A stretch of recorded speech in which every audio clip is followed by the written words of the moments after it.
Devils dangerous sister भाग एक मौत का साया। काले अंधेरे कमरे में, जिसमें बहुत कम रोशनी थी, 5 आदमियों को बांध कर रखा था। उनकी हालत इतनी खराब थी कि उनकी सांसें कभी भी रुक सकती थी। कपड़ों के नाम पर उनके शरीर पर सिर्फ जीन्स थी जो जगह जगह से फटी थी। उन्हें अपने आसपास का कोई होश नहीं था। उस कमरे में चारों तरफ वेल ट्रेन्ड बॉडीगार्ड हाथों में गन लिए खड़े हुए थे। सारे बॉडीगार्ड ने ब्लैक यूनिफॉर्म पहनी हुई थी। उन सब बॉडीगार्ड की पहचान थी उस यूनिफॉर्म पर बना एक रेड लोगो, जो सांप के आकार का था और उस पर ब्लैक से चारों तरफ में लिखा हुआ था ब्लैक डेथ, और बीच में एक अजीब डरवाना सा शैतान बना था। सारे बॉडीगार्ड जलती निगाहों से उन 5 को देख रहे थे। 2 बॉडीगार्ड आपस में बात कर रहे थे। दोनों में से एक बोलता है, यार अभी तो वो राक्षस थोड़ा शांत था, पता नहीं किसने उस मौत के देवता को जगा दिया। दूसरा बॉडीगार्ड, हाँ यार पता नहीं लोगों को अपनी जिंदगी प्यारी नहीं, जो उस नरक के देवता को जगा देते हैं। अब पता नहीं कौन सी नई सजा लेकर आएगा। एक तो वैसे ही उसको आज तक किसी ने नहीं देखा। पता नहीं कौन है, जिसका सब में इतना डर खौफ है कि नाम से ही पूरे अंडरवर्ल्ड में डर के बादल आ जाते हैं। हमने भी आज तक उसकी शक्ल नहीं देखी। दोनों बॉडीगार्ड बात कर रहे थे कि एक झटके के साथ उस कमरे का दरवाजा खुलता है और उसमें से इंसान का एक साया आता हुआ नजर आता है, जिसने ऊपर से लेकर नीचे तक काले कपड़े पहने हुए थे, जिसे देखकर बिल्कुल पता नहीं चल रहा था कि वह लड़का है या लड़की। तभी वह साया एक बॉडीगार्ड को कुछ इशारा करता है और बॉडीगार्ड उस साये के इशारे को समझते हुए बाहर से एक ठंडे पानी की बाल्टी लेकर आता है और उन 5 के ऊपर डाल देता है। पानी डालते ही उन 5 व्यक्तियों की आंखें खुल जाती हैं। कुछ पल तक उन 5 को कुछ भी साफ नहीं दिखता, जिससे वो फिर से अपनी आंखों को बंद कर फिर खोलते हैं और अपने आसपास देखने लग जाते हैं। पहले तो उन्हें कुछ भी समझ नहीं आता, पर जल्द ही बॉडीगार्ड्स की यूनिफॉर्म देखकर एकदम पहचान जाता है कि किसके बॉडीगार्ड हैं। तभी उनकी नजर अपने सामने किसी राजा की तरह बैठे उस साये पर पड़ती है, जहां पहले ही एक बॉडीगार्ड ने कुर्सी लाकर रख दी थी। अपने सामने अपनी मौत को देखकर 5 बुरी तरह कांपने लगते हैं।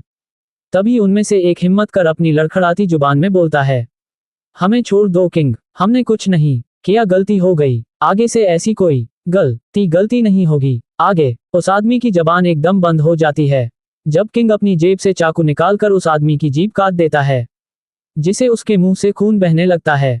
बचे हुए आदमी तो बिल्कुल चुप हो जाते हैं, उनके मुंह से सांस लेने तक की आवाज भी नहीं निकलती। किंग की इतनी क्रूरता देखकर वो सारे आदमी किसी तरह अपनी जान बचाने का सोच रहे थे, लेकिन सच्चाई उनको भी पता थी कि किंग की जगह से जिंदा बचकर वो किसी हालत में नहीं जा सकते। उन सब किंग की बेरहमी के किस्से आज तक सुने थे, लेकिन आज वह अपनी आंखों से देख भी रहे थे। वो साया उस आदमी की जीभ काटकर डरावनी हंसी हंसता है। उसकी हंसी इतनी डरावनी और ठंडी थी कि आसपास खड़े बॉडीगार्ड को भी ठंडा पसीना आने लगता है। कुछ मिनटों के बाद साया रुकता है और गरजती आवाज में बोलता है, बताओ किसने भेजा था सिंह परिवार पर हमला करने के लिए। उन बचे 4 में से एक हिम्मत कर खुद को संभाल कर बोलता है, किंग हमारे बॉस को एक कॉल आई थी, उसने मुंह मांगी कीमत देने के लिए बोला था। हमारे बॉस ने हमें बुलाया और सारी बात बताई। सिंह परिवार को खत्म करना है और प्लान भी बताया। आगे वो आदमी कुछ बोलता कि किंग अपने हाथ में पकड़े खून से सने चाकू को उस आदमी के गले के आर पार कर देता है। वह आदमी कुछ देर तड़प कर हमेशा के लिए शांत हो जाता है। उस आदमी के मरते ही बचे हुए 3 बेहोश हो जाते हैं। तभी एक बॉडीगार्ड आगे आकर बोलता है, डेविल ये सब वुल्फ गैंग के आदमी है और अटैक वुल्फ गैंग के लीडर ने करवाया था। अभी हमें आगे का पता नहीं चला है, पर वुल्फ गैंग के लीडर ने किसी से कॉन्ट्रैक्ट साइन किया है सिंह ओबरॉय को। आगे की बात वो गार्ड अधूरी छोड़ देता है जब अपने बॉस की गुस्से से लाल आंखें देखता है और कुछ देर बाद डरते हुए आगे बोलता है, और जानकारी निकालने के लिए हमारे लोग पूरी कोशिश कर रहे हैं। कोशिश नहीं लीडर चाहिए मुझे, 1 हफ्ता है तुम्हारे पास, डेविल अपनी गहरी गुस्से भरी आवाज में बोलता है। बॉडीगार्ड डरते हुए हाँ में सिर हिलाकर पीछे हो जाता है। डेविल वापस कुछ इशारा करता है। गार्ड बचा हुआ पानी फिर से उन सब पर डाल देता है, जिसे वो सब वापस होश में आते हैं और बचे हुए आदमी फिर गिड़गिड़ाते हुए बोलते हैं, प्लीज किंग हमें छोड़ दीजिए, हमारी कोई गलती नहीं है, आगे से ऐसा कभी नहीं होगा, गलती की सजा तो मिलेगी, डेविल की अदालत में कोई माफी नहीं। फिर कुछ रुक कर, गलती मतलब मौत, डेथ डेविल की सजा आज तक सुनी होगी, आज देख भी लो, डेविल अपनी गुस्से भरी ठंडी आवाज में बोलता है। कौन है ये ब्लैक डेथ? क्यों बचा रहा है सिंह ओबरॉय परिवार को? कौन है सिंह ओबरॉय? क्या रिश्ता है डेविल का? जानने के लिए पढ़ते रहिए devil's dangerous sister. Devil's dangerous sister भाग 2 बेरहमी की मौत। गलती की सजा तो मिलेगी, डेविल की अदालत में कोई माफी नहीं। फिर कुछ रुक कर, गलती मतलब मौत, डेथ डेविल की सजा आज तक सुनी होगी, आज देख भी लो, डेविल अपनी गुस्से भरी ठंडी आवाज में बोलता है। डेविल अपने बॉडीगार्ड की ओर देखकर एक शब्द बोलता है, एसिड, और अपने सभी बॉडीगार्ड के साथ कमरे से बाहर निकल जाता है। अंदर कमरे में देखते ही देखते चारों तरफ एसिड की बौछार शुरू हो जाती है। ये एक टॉर्चर रूम था जिसमें कुछ अलग फिटिंग थी, जिसे सारा एसिड पूरे कमरे में ना गिरकर सिर्फ उन 5 आदमियों पर गिरने लगता है। उन 5 आदमियों पर एसिड गिरते ही उनकी चीखों की आवाज चारों तरफ गूंज जाती है। चीखों की आवाज इतनी भयानक थी कि कोई नॉर्मल इंसान सुनकर कि ही सीधा आईसीयू में एडमिट मिलता, लेकिन वहां खड़े एक भी गार्ड्स को फर्क नहीं पड़ा, जैसे इतनी दर्द भरी भयानक चीखें सुना उनका रोज का काम हो। लगभग 5 मिनट बाद एसिड गिरना बंद होता है। वो 5 अभी पूरी तरह से मरे नहीं थे और इसी के साथ कमरे में फिर से खोलते हुए गर्म पानी की बारिश शुरू हो जाती है। इस बार 5 चिल्लाने की कोशिश करते हैं पर उनकी आवाज तक नहीं निकलती और कुछ ही देर में वहां इतनी शांति हो जाती है जैसे कुछ हुआ ही ना हो। बाहर खड़ा हुआ डेविल अपने बॉडीगार्ड से कहता है, भेज दो तोहफा वुल्फ गैंग के लीडर के पास, उससे भी पता चलना चाहिए किंग से लड़ना कोई बच्चों का खेल नहीं, और एक मैसेज भी देना, अपनी उल्टी गिनती शुरू कर दे। अपनी जिंदगी से इतनी नफरत हो गई थी जो सीधा सिंह परिवार पर अटैक कर दिया। इतना बोलकर डेविल वहां से चला जाता है। वो जगह जंगलों के बीच एक खंडहर जैसी थी। उसके आसपास बड़े बड़े पेड़ और उस खंडहर जैसे घर पर अनगिनत अलग अलग बेल लिपटी हुई थी। आसपास खड़े बड़े बड़े पेड़ जो हवा की वजह से हिल रहे थे। इस वक्त चारों तरफ अंधेरा था। डेविल जंगल से बाहर आकर अपनी गाड़ी में बैठ उसे अंधेरे में गायब हो जाता है। अगली सुबह शहर में हड़कंप मचा हुआ था और हर किसी के जबान पर एक ही बात थी, वो वापस आ गया। मीडिया से लेकर पुलिस स्टेशन और पुलिस हेडक्वार्टर तक हर तरफ बस एक ही चर्चा थी, ब्लैक डेथ। 5 आदमियों की लाश बहुत ही बुरी हालत में ठीक शहर के बीचों बीच पुलिस हेडक्वार्टर के सामने मिली थी, जहां इस वक्त मीडिया का जमावड़ा था। इन सब से बेखबर शहर के पोज इलाके में बने एक खूबसूरत से लग्जरी मैंशन, जिसकी एक वॉल पर नेम प्लेट लगी थी, जिस पर बड़ी खूबसूरती से लिखा था, सिंह ओबरॉय मैंशन। मैंशन के एक बहुत सुंदर से ग्रे और व्हाइट कलर के रूम एक प्यारी सी लड़की आराम से सो रही थी। रूम बहुत सुंदर और बहुत बड़ा था। एक साइड ग्लास वॉल थी जहां से पूरा गार्डन एरिया नजर आ रहा था। वॉल की दूसरी तरफ एक बड़ी सी और खूबसूरत सी बालकनी थी जहां एक झूला लगा था और बहुत सारे अलग अलग फ्लावर पॉट्स रखे हुए थे जिन पर बहुत सुंदर सुंदर फूल खिले थे। रूम में दूसरी साइड एक बड़ा सा क्लोजेट एरिया बना था और बेड के ठीक सामने एक बड़ी सी स्टडी टेबल जिस पर कुछ बुक अच्छे से अरेंज रखी गई थी। स्टडी टेबल के पास एक सुंदर सी बुक शेल्फ की जिसके अंदर काफी किताबें रखी थी। स्टडी टेबल से थोड़ा दूर एक सुंदर सा ग्रे कलर का सोफा सेट रखा था। रूम बहुत सुंदर और बड़ा था। ग्लास वॉल पर लगे सुंदर से व्हाइट कलर के पर्दे जो वॉल के साइड हो रखे थे, जिस वजह से धूप छानकर उसे लड़की के फेस पर आ रही थी, जिसे लड़की के बुरे बाल चमक रहे थे और लड़की का चेहरा किसी हीरे की तरह दमक रहा था। अगर कोई ऐसे देखे तो देखा ही रह जाए बिना अपनी पलकें बंद किए।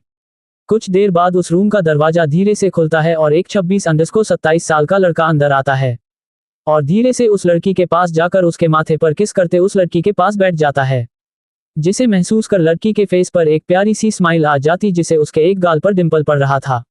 वो लड़की अपना सर पिलो से हटाकर उस लड़के की गोद में रख लेती। वो लड़का भी आराम से उस छोटी सी सुंदर सी लड़की के बालों में हाथ फिराते हुए बोलता है, उठ जाओ बच्चा, आपको कॉलेज जाना है।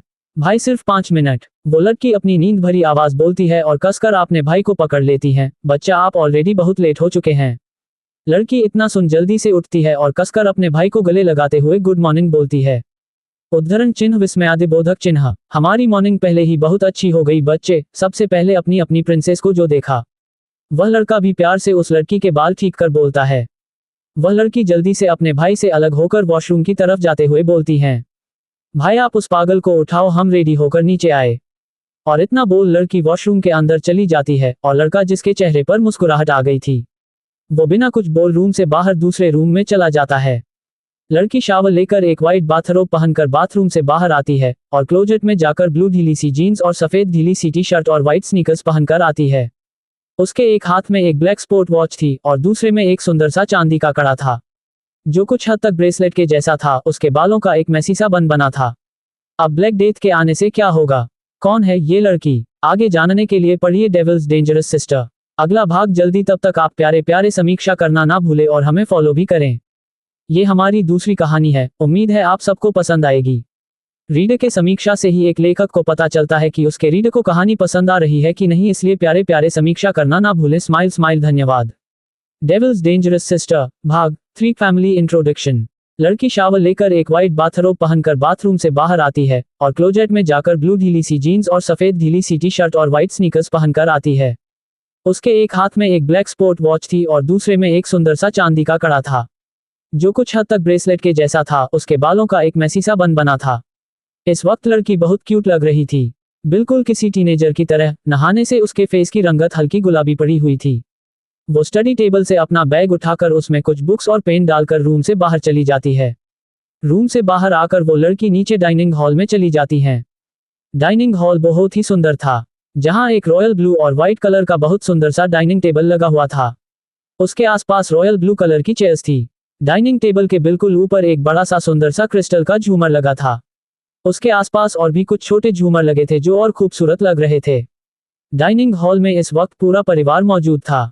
लड़की के कुछ ही देर बाद एक उस लड़की की उम्र का और एक उससे बड़ा लड़का भागते हुए डाइनिंग हॉल में आते हैं। लड़की दोनों को इग्नोर कर सीधे हेड चेयर पर बैठे अपने दादू के पास जाती है और पीछे से हक करते हुए अपनी बहुत प्यारी सी आवाज मुस्कुराते हुए बोलती हैं, गुड मॉर्निंग दादू। गुड मॉर्निंग बेटा जी। दोनों लड़के भी जल्दी से दादू को ग्रीट कर और सबको ग्रीट कर अपनी सीट पर बैठ जाते हैं। लड़की वहां से दादू की ठीक सामने टेबल के दूसरी तरफ जाती है और अपने डैड को हक करते हुए, गुड मॉर्निंग डैड।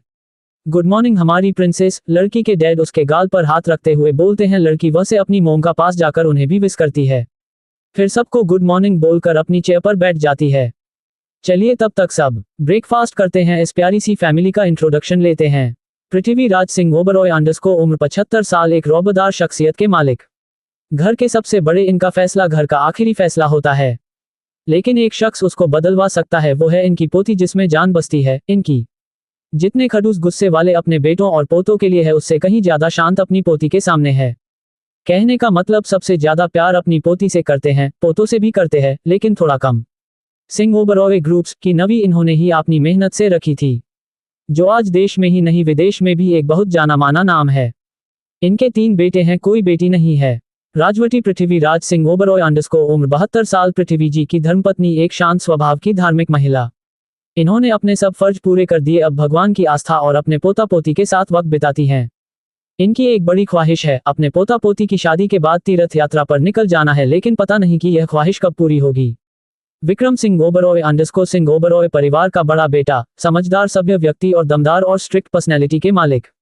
आज भी अपना बिजनेस बड़े अच्छे से हैंडल करते हैं। सिंह ग्रुप्स के एमडी है। उम्र 52 साल है, लेकिन देखने वाला 40 का ही बोलेगा। एकदम फिट एंड फाइन। अपनी बेटी अपनी प्रिंसेस से सबसे ज्यादा प्यार करते हैं।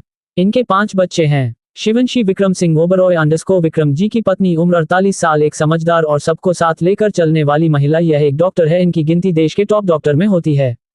फेयर कलर, सुंदर सा चेहरा, लंबे घने बाल और अच्छी खासी हाइट। 5 बच्चों की माँ है, लेकिन बिल्कुल नहीं लगता, एकदम फिट एंड फाइन डॉक्टर जो है। आदित्य सिंह ओबरॉय अंडरस्को सिंह ओबरॉय परिवार का बड़ा पोता, विक्रम और शिवांशी जी का बड़ा बेटा। Fair colour, black eyes, natural pink lips, attractive nose, sharp jaw line, साथ में परफेक्ट ट्रिम्ड बियर्ड, जिम में घंटों पसीना बहाकर बनाई गई परफेक्ट 8 पैक्स वाली बॉडी। उम्र 27 साल, height 6 feet 2 inch, attractive charming personality, बाहर वालों के लिए डेंजरस, एरोगेंट और रूड पर्सनैलिटी, लेकिन अपनों के लिए sweet and most caring, specially अपनी प्रिंसेस के लिए मोस्ट केयरिंग भाई in the world. Aditya Singh Oberoi the CEO of Singh Oberoi groups. Aarav Singh Oberoi अंडरस्को Singh परिवार के दूसरे पोते, विक्रम और शिवांशी जी का दूसरा बेटा। उम्र 25 साल, हाइट 6 फीट, यह जनाब एयरफोर्स में पायलट है। Brown eyes, perfect face features और क्लीन शेव। इनको बिजनेस में कोई इंटरेस्ट नहीं है। Perfect body like a gym trainer. इनको ज्यादातर शांत रहना पसंद है, लेकिन गुस्सा बिल्कुल ज्वालामुखी जैसा आता है। अर्जुन सिंह ओबरॉय अंडरस्को ये है सिंह ओबरॉय परिवार का तीसरा पोता। विक्रम और शिवांशी जी का तीसरा बेटा। ये साफ दिल और सेंसिटिव इंसान हैं, सबको जल्दी माफ कर देते हैं। उम्र 23 साल, हल्के ब्राउन बाल, clean shave, height 5 foot 9 inch, slim fit personality. ये अभी कॉलेज में है और लॉ के 4 ईयर में है। नोवेल रीड करना बहुत पसंद है। अर्जुन के पास अच्छा खासा नोवेल कलेक्शन है। आदित्य सिंह ओबरॉय अंडरस्को चौथे पोते, विक्रम और शिवांशी जी का 4th बेटा। उम्र 22 साल, हाइट 5 फीट 8 इंच। अभी कॉलेज में पढ़ कर रहा है। ऑनलाइन गेमिंग का बहुत शौक है। मस्ती और फ्रेंडली पसंद है। इनका पूरा एक ग्रुप है, उसके बंदे आपको आगे पता चलेंगे। और शायद आदित्य की शैतानी और हरकतों से आप खुद को भी रिलेट कर सकते हैं। आगे जानने के लिए पढ़िए डेविल्स डेंजरस सिस्टर।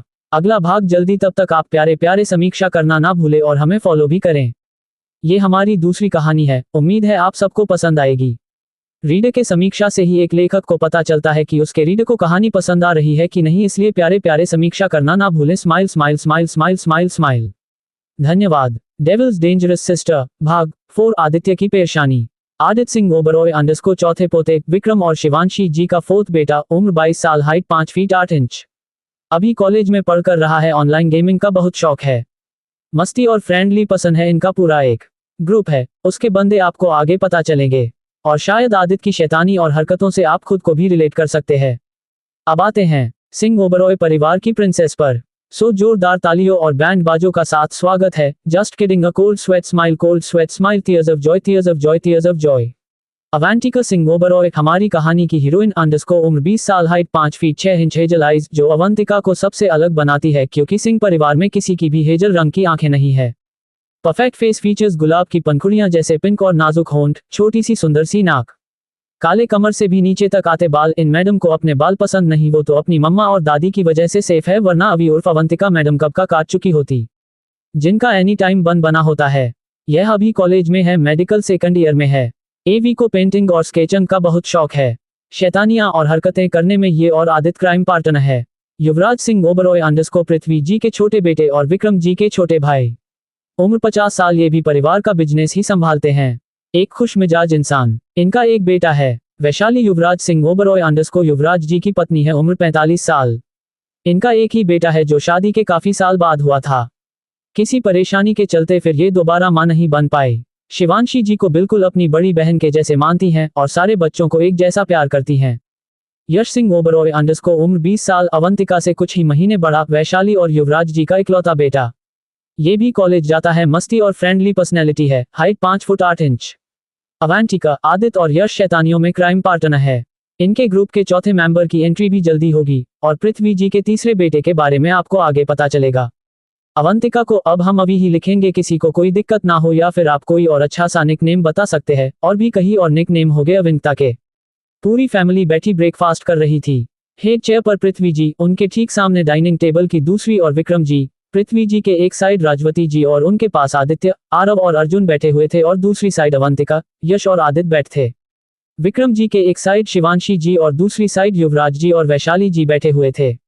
तभी आदित्य बोलता है, बच्चा अभी को रात में कहाँ थी आप? इतना सुनते ही अभी जो ब्रेकफास्ट खा रही थी वो उसके गले में अटक जाता है और वह जोर जोर से खांसने लगती है। ये देखकर आदित्य जल्दी से अपनी सीट से उठता हुआ एवी की साइड जाता है। तब तक यश एवी को पानी पिलाकर उसकी पीठ रब करता है। वो भाई अभी कुछ बोलती कि पृथ्वी जी बोलते हैं पीहू, दादाजी और दादी जी प्यार सा अवी को पीहू बुलाते हैं, ने रात को हमें कॉल कर बता दिया था कि वो लेट आएगी, किसी पार्टी में गई है। आदित्य आप आराम से बैठकर ब्रेकफास्ट करो। आदित्य कुछ सोचता हुआ वापस अपनी चेयर पर आकर बैठ जाता है। यश भी अभी से बातें करने लगता है। उन दोनों को आपस में बात करते देखकर आदित्य बोलता है, क्या खिचड़ी पक रही है तुम दोनों में? कुछ नहीं, अभी बोलती हैं। ऐसा ही थोड़ी बहुत बातों के साथ सबका ब्रेकफास्ट हो जाता है। तभी आदित्य दोबारा बोलता है, आज आप चारों को हम कॉलेज ड्रॉप करेंगे और शाम को ड्राइव पिक करेगा विद सिक्योरिटी। इतना सुनते ही वो चारों जो बाहर जा रहे होते हैं रुक जाते हैं। यश अभी को देखते हुए, ये भाई को क्या हुआ? फिर कुछ सोचकर कई उसे, गंजे प्रिंसिपल ने हमारी शिकायत तो नहीं कर दी? गधे डीन का अलावा और किसको पता है हम किस फैमिली से बिलोंग करते हैं? अर्जुन घूरते हुए बोलता है, और डीन तो ये बात किसी को बताने से रहा। तभी अभी पीछे मुड़कर बोलती है, भाई इसकी क्या जरूरत है, हम खुद कॉलेज चले जाएंगे। जिसे सुनकर आदित्य बोलता है, जानते हैं बच्चा आप चले जाएंगे, लेकिन आज हम खुद आप सबको ड्रॉप करेंगे। अभी ज्यादा ना बोलते हुए, ठीक है बोलती हैं। वो समझ रही थी आदित्य क्यों आज इतनी टेंशन में है। आदित्य पीछे मुड़कर बोलता है, डैड आप हमें ऑफिस में मिले, हम आपको वहीं मिलेंगे, और चाचू आप घर पर ही आराम करो। ये सुनकर युवराज जी एकदम बोलते हैं, पर बेटा अब मैं ठीक हूँ। आदित्य अपनी मॉम को देखकर, मॉम बताना कितने ठीक है चाचू? विस्मयादिबोधक चिन्ह, बेटा अभी हाथ को रेस्ट की जरूरत है। शिवांशी जी आराम से बोलती है। इतना सुन आदित्य युवराज जी को देखता है, जिसे देखकर वो अपना मुंह बना लेते हैं। बेटा आदित्य तुम जाओ, लेट हो जाओगे। वैशाली जी बोलती हैं। विक्रम जी युवराज के कंधे पर हाथ रखकर शिवांशी जी के साथ बाहर चले आते हैं। आदित्य भी बाहर आकर जल्दी आओ और ड्राइवर से अपनी फेवरेट कार रोल्स रॉयस की कीज लेता है, जो पहले ही मेंशन के गेट के बाहर खड़ी थी, और ड्राइवर जाने का बोल देता है। क्या होगा आगे जानने के लिए पढ़िए डेविल्स डेंजरस सिस्टर अगला भाग जल्दी। तब तक आप प्यारे प्यारे समीक्षा करना ना भूले और हमें फॉलो भी करें। ये हमारी दूसरी कहानी है, उम्मीद है आप सबको पसंद आएगी। रीडर के समीक्षा से ही एक लेखक को पता चलता है कि उसके रीडर को कहानी पसंद आ रही है कि नहीं, इसलिए प्यारे प्यारे समीक्षा करना ना भूलें। Smile smile smile smile smile smile. धन्यवाद। डेविल्स डेंजरस सिस्टर भाग 5 Oberoi university of science and arts Mumbai. Vikram ji Yuvraj ji के कंधे पर हाथ रखकर शिवांशी जी के साथ बाहर चले आते हैं। आदित्य भी बाहर आकर ड्राइवर से अपनी फेवरेट कार रोल्स रॉयस की कीज लेता है, जो पहले ही मेंशन के गेट के बाहर खड़ी थी, और ड्राइवर को जाने का बोल देता है। आदित्य के दिमाग में अभी भी कुछ दिन पहले हुआ अटैक ही चल रहा था। तभी अभी, यश, आदित्य और अर्जुन आकर कार में बैठ जाते हैं। अभी आगे और तीनों पीछे, और आदित्य ड्राइविंग सीट पर बैठकर कार स्टार्ट कर मेंशन के बड़े से गार्डन से होते हुए उसे लोहे के बड़े से गेट से बाहर निकल जाता है। उनके पीछे ही बॉडीगार्ड का पूरा काफिला मौजूद था। कुछ देर बाद उनकी car Oberoi university of science and arts Mumbai के बैक गेट पर आकर रुकती है। इस गेट से बहुत कम आना जाना था, इसलिए इस टाइम ये कोई नहीं था। चारों जल्दी से कार से बाहर आते हैं और आदित्य को बाय बोलकर कॉलेज के अंदर चले जाते हैं। आदित्य सबके जाने के बाद अपना फोन निकलता है और एक नंबर डायल कर देता है। दूसरी साइड से कॉल पिक होने का बाद सामने वाला बोलता है, जी सर, नजर रखना सब पर, कोई गड़बड़ नहीं होनी चाहिए और किसी भी तरह पता नहीं चलना चाहिए कि साथ में बॉडीगार्ड है। दरअसल इन चारों को ही अपने साथ सिक्योरिटी रखना बिल्कुल भी पसंद नहीं, इसीलिए सिंपल रहते हैं और साथ में बॉडीगार्ड नहीं रखते। सामने वाला जी सर बोलता है। ये कोई और नहीं, आदित्य का हेड बॉडीगार्ड और पर्सनल असिस्टेंट निखिल था। आदित्य कॉल कट कर वहां सा निकल जाता है। कुछ देर बाद आदित्य की गाड़ी का काफिला एक बड़ी सी बिल्डिंग के सामने आकर रुकता है, जिस पर बड़े खूबसूरत शब्दों लिखा था, Singh Oberoi groups of industries. एक 50 मंजिल की बहुत ही खूबसूरत बिल्डिंग थी। आदित्य की गाड़ी बिल्डिंग के सामने रुकते ही निखिल जल्दी से दूसरी गाड़ी की ड्राइविंग सीट से बाहर आकर आदित्य की कार का गेट खोलता है। आदित्य बड़े स्टाइल से अपना ब्लैक टैक्सीडो ठीक करते हुए गाड़ी से बाहर आता है। एक हाथ में महंगी रोलेक्स की watch, polish black polish shoes पहने आदित्य अपने कोल्ड ऑरा में चलता हुआ बिल्डिंग के अंदर जाता है। उसको चारों तरफ बॉडीगार्ड थे।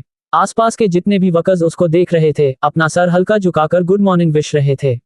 आदित्य बिना कुछ रिस्पॉन्स किए अपनी एक सरसरी नजर अपने गॉगल्स के अंदर सा चारों तरफ मारता हुआ सीधा अपनी प्राइवेट लिफ्ट में चला जाता है। निखिल जल्दी से 50 फ्लोर का बटन प्रेस करता है और दोनों जल्द ही आदित्य का केबिन में चले जाते हैं।